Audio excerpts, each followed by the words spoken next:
सोचिए आप ऐसे रास्ते पर हैं जहां आपकी बाइक के अलावा और कोई इंसान आपको नहीं दिख रहा, और पीछे जब आप मिरर में देखते हैं तो आपको बार बार ऐसा लगता है जैसे कोई शैडो आपका पीछा कर रही है। सोचिए कितना खौफ आएगा। तो आज की स्टोरी शुरू करते हैं। समीर और उसका दोस्त विक्रम दोनों कॉलेज स्टूडेंट हैं। छुट्टियां मनाने अपने गांव आए हुए थे। गर्मियों का मौसम था तो दोनों ने सोचा कि रात को निकलेंगे।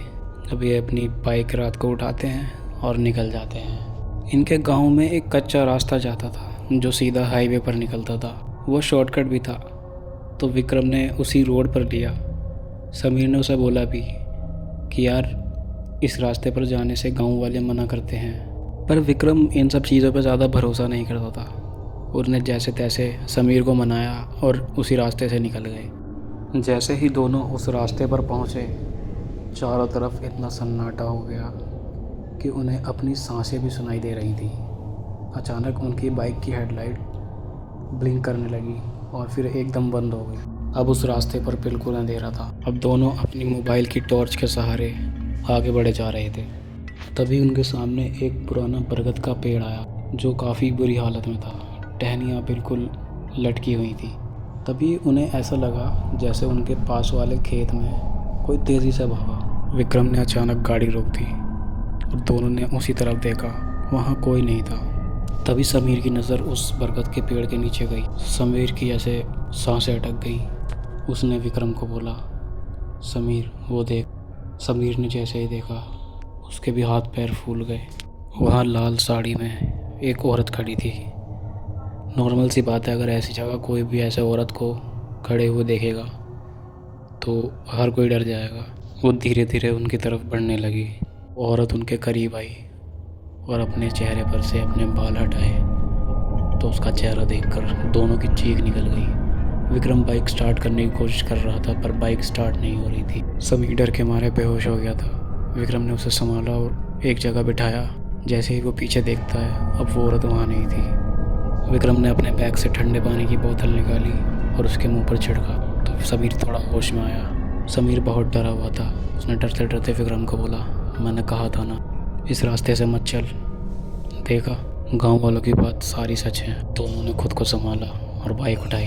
विक्रम ने जैसे ही किक मारी, बाइक एक बार में स्टार्ट हो गई। बाइक वापस घुमाई विक्रम ने और तेज़ी से भगाने लगा। विक्रम और समीर दोनों की नज़र मिरर पर गई। अब वो औरत उन्हें पीछे दिख रही थी। वो उनके पीछे तेज़ी से आ रही थी। पैर उसके हवा में थे और काफ़ी डरावनी हंसी हंस रही थी।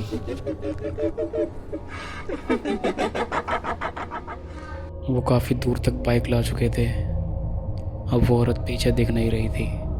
पर लेकिन समीर ने एक चीज़ नोटिस की कि वो बार बार उसी रास्ते पर आ रहे हैं घूम फिर कर जहाँ से वो चले थे। समीर ने विक्रम को ये बात बताई। विक्रम बोला कि हाँ, मुझे भी ऐसा ही लग रहा है। अब विक्रम को यह एहसास हो रहा था कि शायद उन्होंने इस रास्ते पर आकर गलती कर दी है। थोड़ा आगे दोनों को एक बुज़ुर्ग सा आदमी दिखाई दिया। वो उन्हें नॉर्मल लग रहा था। उन्होंने घबराते हुए उसके सामने बाइक रोकी और उसको बोला कि हमें बचा लो, वो मार देगी हमें, हम यहाँ गलती से आ गए हैं। बुज़ुर्ग आदमी हमसे ऐसे बात कर रहा था जैसे शायद उसे सब पता है कि हमारे साथ क्या हुआ। उसने बड़ी आराम से हमें बोला कि तुम दोनों यहाँ से निकल जाओगे, पर इस रास्ते पर फिर कभी मत आना। उस बुज़ुर्ग ने समीर को देखकर बोला कि तुम्हारे बैग में जो खाने की चीज़ है वो यहीं छोड़ दो। समीर अपने घर से नॉनवेज पैक करवा कर लाया था। नॉनवेज, परफ्यूम, ऐसी चीज़ें नेगेटिव एंटिटीज़ को ज़्यादा अट्रैक्ट करती हैं। फिर उस बुज़ुर्ग ने अपनी जेब से एक काला धागा निकाला और समीर को दे दिया और बोला, ये धागा कभी मत निकालना, क्योंकि वो चीज़, वो एंटिटी जो भी थी वो समीर पर हावी हुई थी। उनको वो धागा देकर उस बुज़ुर्ग ने बोला कि अब यहाँ से निकल जाओ और पीछे मुड़कर मत देखना। चाहे कोई तुम्हारा नाम लेकर ही बुलाए, पीछे बिल्कुल मुड़कर मत देखना। विक्रम ने बाइक स्टार्ट करी और तेज़ी से चलाने लगा। विक्रम की नज़र उसके मिरर पर गई तो उसने देखा अब वो पीछे बुज़ुर्ग भी नहीं था। पीछे से उन्हें बहुत सी आवाज़ें आ रही थी पर उन्होंने पीछे मुड़कर नहीं देखा।